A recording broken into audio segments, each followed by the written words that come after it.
As early as 7 in the morning, my friend and I were already out for our group day tour. From our hotel, we walked to Megabank near Midtown Richardson to meet with our tour mates.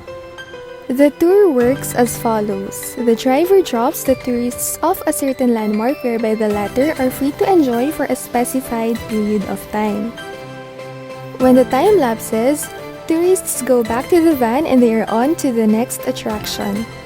To avoid any inconvenience, I suggest taking note of your van's plate number and your place of drop-off.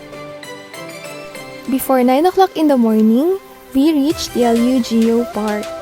If you're planning to go to the North Coast on a similar day, ladies, please do not wear a skirt. The weather was quite cold when we visited. It was also drizzling from time to time, so please bring an umbrella or a raincoat. Wave attacks, rock weathering, earth movement, and crustal movement all contribute to the formation of a rare and stunning geological landscape. During your visit, do not forget to take pictures with the Queen's head.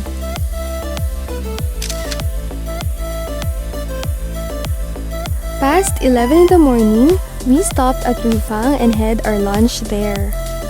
From afar, we could overlook YinYang Sea, a sea named after the concept of duality from the Chinese principle yin and yang because of the half-gold, half-bluish-green appearance of the sea at Shuinandong Bay. Before noontime, we arrived at our third stop, the Golden Waterfalls.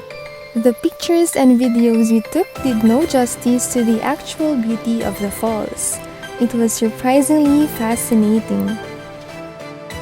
By our fourth stop, it became really foggy.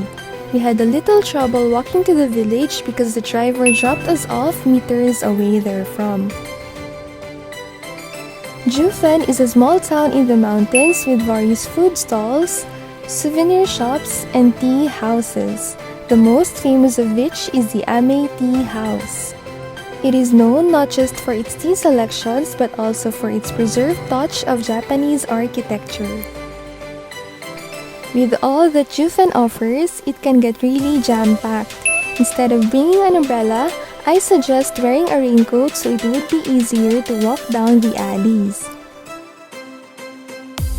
Our fourth stop was at Shifen Waterfall. Before getting there, we walked past two bridges over Keelung River, the second bridge being a suspension bridge. We also walked past several horse statues and vendors selling food delicacies. Remember that when you're on a group tour, time is limited, so I advise proceeding to the waterfall immediately. I was definitely captivated upon seeing the waterfall. Watching the abundance of the water flowing from its mouth was like a breath of fresh air. My friend and I loved it. Our last stop was at Shifen Old Street, or the hub of the Jiufen railway station. On its sidewalks are an array of souvenir shops, food stalls, and of course, lantern shops. My friend and I bought a 4-colored lantern, each color representing a category for one's wishes. After writing our wishes, we were assisted by the vendors in flying our lanterns up in the sky.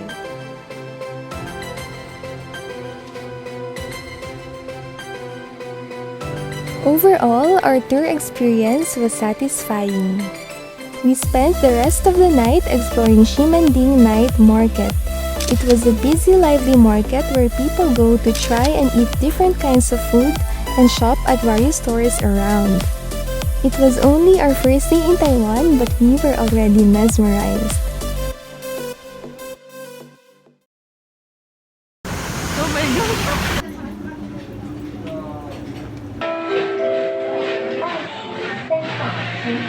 So, ayan na. Ito na po ang titig first natin. 1, 2, 3.